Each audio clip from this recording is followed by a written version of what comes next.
नमस्कार सभी को। जैसा कि आप जानते हैं, पॉलिटिकल प्लस न्यूज़ चैनल लगातार जो है 90 हरियाणा की 90 विधानसभाओं की समीक्षा कर रहा है और उसके ऊपर चर्चा कर रहा है। तो इसी कड़ी को आगे बढ़ाते हुए अब हम बात करेंगे नारनौंद विधानसभा की।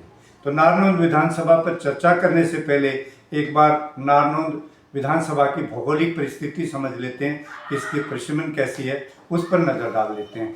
तो मैं आप लोगों के सामने ये एक जो है ना मैप रख रहा हूँ इस विधानसभा का। ठीक, ये देखिए, इसमें आप देखेंगे ये जो ग्रीन लाइनें हैं ये विधानसभा परिसीमन है नारनौंद की, और इसके साथ ही ये जो विधानसभा लगती हैं ये उन पर भी नज़र डालते हैं। देखिए इधर येलो में लिखा है महम, तो ये महम विधानसभा यहाँ पे इसको छूती है। इधर आगे बढ़ेंगे तो ये जुलाना विधानसभा, और थोड़ा और ऊपर आएंगे तो ये जींद विधानसभा भी इस विधानसभा को छूती है। और सबसे टॉप में ऊपर जाके देखेंगे तो ये उचाना कलां ये विधानसभा भी नारनौंद विधानसभा को छूती है। और इधर उकलाना राइट साइड में इधर देखेंगे तो ये उकलाना है, और ये बरवाड़ा विधानसभा भी इस विधानसभा को छूती है। नीचे थोड़ा आएंगे तो हांसी विधानसभा है, ये भी इसको छूती है इसी विधानसभा को। और ये यहाँ पे इस तरह से ये देखिए ये भवानी खेड़ा है, ये जो है अंदर तक इस तरह दिखाई दे रही, ये भवानी खेड़ा विधानसभा भी नारनौंद विधानसभा को छूती है।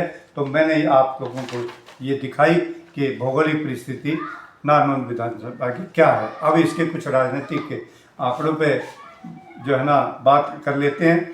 सबसे पहले तो मैं आपको बता दूं, नारनौंद विधानसभा जो है वो हिसार लोकसभा की 9 विधानसभाओं में से एक है, और इसके जो मतदाता संख्या जो है वो 1,98,349 है, और ये आंकड़ा 2019 में था विधानसभा चुनाव के समय। इन मतदाताओं में से नारनौंद विधानसभा में अनुसूचित जाति मतदाताओं की जो संख्या है 47,128 है वो, और ये जो संख्या है ये 2011 जनसंख्या पर आधारित है, और ये जनसंख्या लगभग 24.76 होती है, यानी मोटा मोटी 24% जो है 23.76 24% ये अनुसूचित जाति मतदाताओं की संख्या मैंने आपको बताई। और अगर बात करें अनुसूचित जनजाति की तो यहाँ पे इस कैटेगरी के मतदाता नहीं हैं। अब बात करते हैं शहरी मतदाता और ग्रामीण मतदाताओं की। अगर ग्रामीण मतदाताओं की बात करें तो यहाँ पे ग्रामीण मतदाता हैं 1,85,734, और ये ग्रामीण जनसंख्या का जो आंकड़ा है ये 2011 की जनसंख्या पर आधारित है। और ये प्रतिशत में अगर आप देखें तो 93.64 यानी लगभग 94% यहाँ पे ग्रामीण मतदाता हैं। शहरी मतदाताओं की बात करें तो शहरी मतदाता यहाँ पे 12,615 2011 जनगणना पर आधारित यह आंकड़ा है, और ये बनता है 6.36% यानी 6% ये शहरी मतदाता, और लगभग 94% जो है वो ग्रामीण मतदाता हैं। तो अब हम बात करते हैं यहाँ पे इस विधानसभा में टोटल बूथ जो पिछली बार बने थे वो इस बार बढ़ेंगे।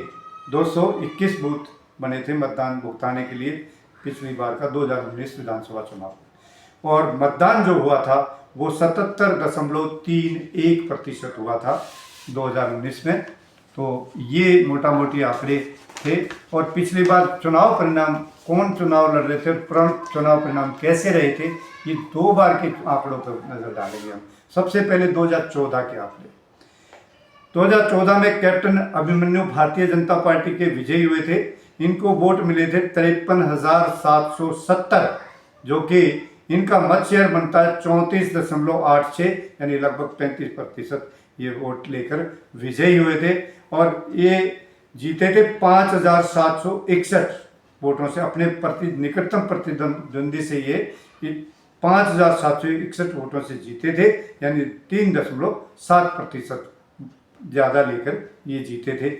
दूसरे नंबर पर रहे थे राज सिंह मौर्य जी इंडियन नेशनल लोकदल के प्रत्याशी थे। इनको वोट मिला था 48,009, और इनका मत शेयर था 31.12%। दूसरे नंबर पर राजकुमार गौतम जी, दादा गौतम, वो निर्दलीय लड़े थे 2014 में और उनको वोट मिले थे 34,756। बहुत मजबूत है दादा गौतम पहले से ही। इनको मत शेयर था 22.53%। चौथे एक कैंडिडेट और थे, ये कांग्रेस के राजवीर संधू। राजवीर संधू, कांग्रेस की हालत काफ़ी नरम थी उस समय। 11,213 वोट मिले और 7.27% इनको शेयर मिला। तो ये जो है 2014 के परिणाम पर मैंने बात की। अब विधानसभा चुनाव 2019 के परिणाम कैसे थे, कौन प्रत्याशी थे, उस पर थोड़ा नज़र डाल लेते हैं। तो यहाँ पे दादा गौतम पिछली बार निर्दलीय काफ़ी वोट लेके गए थे, तो दादा गौतम जीते थे। राजकुमार गौतम नाम है इनका, सभी जानते हैं। 73,435 वोट राजकुमार गौतम जी को मिले और ये विजयी रहे 12,029 वोटों से। अपने निकटतम प्रतिद्वंदी से इन्होंने 12,029 वोट ज़्यादा लिए और इनका मत प्रतिशत जो शेयर था वो था 47.89, यानी लगभग 48%। और दूसरे नंबर पर भारतीय जनता पार्टी के कैप्टन अभिमन्यु जी थे। इनको वोट मिले थे 61,406 और इनका मत प्रतिशत जो था वो 40.04% इनको शेयर मिला था। इसके अलावा बलजीत सिहाग जी थे कांग्रेस की टिकट पर, कांग्रेस के प्रत्याशी बलजीत सिहाग। इनको वोट मिले 8,245 और ये मत शेयर था 5.38, यानी लगभग 5.4% जो है। ये बहुत हालत उस समय मैंने कहा कि कांग्रेस की उस एरिया में पूरी एकदम पतली हालत थी। एक और कैंडिडेट थे, वो INLD के चौटाला साहब की पार्टी, जस्सी पेटवार जी को वोट मिले 4,599 और इनका जो मत शेयर था 3%। और BSP के भी कैंडिडेट यहाँ चुनाव लड़ रहे थे, महावीर सिंह। इनको वोट मिला 2,208 और इनका मत शेयर जो इनको मिला वो था 1.44%। तो ये आंकड़े थे, इस तरह का परिणाम था 2019 विधानसभा चुनाव का। अब बात कर लेते हैं कि यहाँ पे इस बार किस तरह के जो है ना कौन प्रत्याशी आने वाला है, क्या समीकरण रहने वाला है। सबसे पहले भारतीय ruling party Bharatiya Janata party पर बात कर लेते हैं। निसंदेह उनके पास वो कैंडिडेट वही है, लगभग मांगने वाले तो और भी हो सकते हैं टिकट, लेकिन कैप्टन अभिमन्यु ये भारतीय जनता पार्टी के हमारी नज़र में सबसे पहले कैंडिडेट ये हो सकते हैं। और इनके बारे में मतलब इनका परिचय आप सभी जानते हैं, मंत्री रहे हैं कैप्टन अभिमन्यु, बड़ा पोर्टफोलियो है, तो कैप्टन अभिमन्यु। दूसरा नाम विजेंद्र लोहान जी का है। विजेंद्र लोहान भी कोशिश में है कि अब की बार नानों से इनको बीजेपी का टिकट मिल जाए और ये चुनाव लड़ने के इच्छुक बताए जाते हैं। तो इनका कॉलोनाइज़र है, ये प्रॉपर्टी का काम है, प्रॉपर्टी डीलिंग का काम है, कॉलोनाइज़र हैं और इनका भी जो है क्षेत्र में अच्छा प्रभाव है। तो ये भी टिकट ले सकते हैं इस बार बीजेपी की। अब बात करते हैं कांग्रेस की। कांग्रेस डॉक्टर, जैसा कि आप सब जानते भी हैं, डॉक्टर अजय चौधरी पीछे बहुत काफ़ी बड़ी उन्होंने रैली की थी और अपना पूरी उन्होंने ताकत दिखाई और शैलजा जी बाकायदा मंच पर इनकी टिकट को डिक्लेयर भी कर गई थी।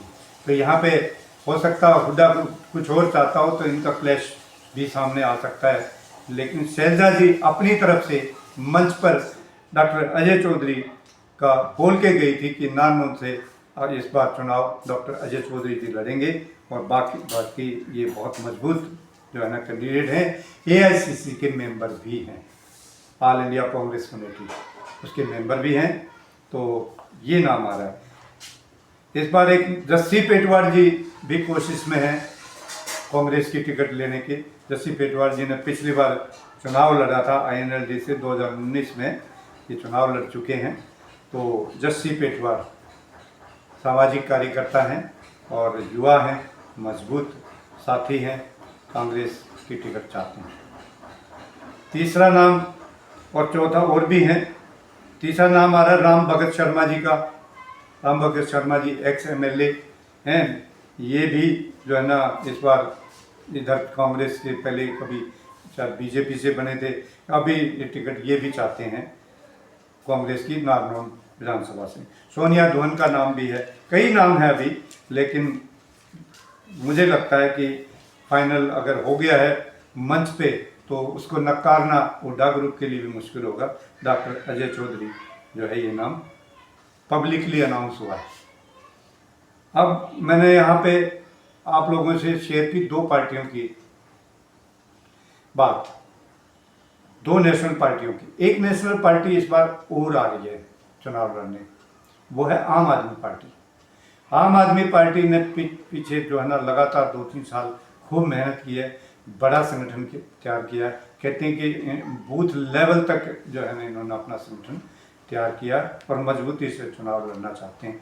तो मुझे लगता है कि इस बार शायद ट्रायंगुलर मुकाबले देखने को मिलेंगे हरियाणा की विधानसभा में। तो कैंडिडेट की बात कर लेते हैं। आम आदमी पार्टी से जो नाम मेरे जहन में, हमारे जो सर्वे में आए हैं वो हैं, सबसे पहला नाम आ रहा है राजीव पाली, राजीव शोराण, पाली कहते हैं इनको, राजीव पाली। राजीव शोराण जो है युवा हैं और कॉलोनाइजर हैं, प्रॉपर्टी डीलिंग का इनका काम है, बहुत काफ़ी लंबे समय से आम आदमी पार्टी से जुड़े हुए हैं, मेहनती कार्यकर्ता हैं। इनके अलावा दूसरा नाम आ रहा है शमशेर शोराण जी। उस तरफ शोराण गोत्र का इस जो है ना नारनौल विधानसभा में काफ़ी प्रभाव है, इसलिए आपको शोराण गोत्र के भी काफ़ी कैंडिडेट देखने को मिलेंगे।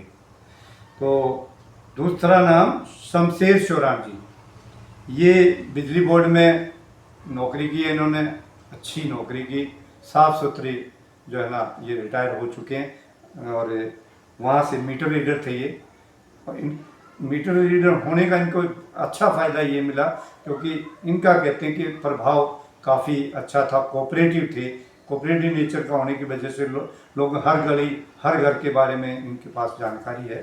तो ये भी एक मजबूत कार्यकर्ता है आम आदमी पार्टी के और मजबूत उम्मीदवार भी हो सकते हैं आम आदमी पार्टी की तरफ से। एक नाम सुभाष लोहान का भी है।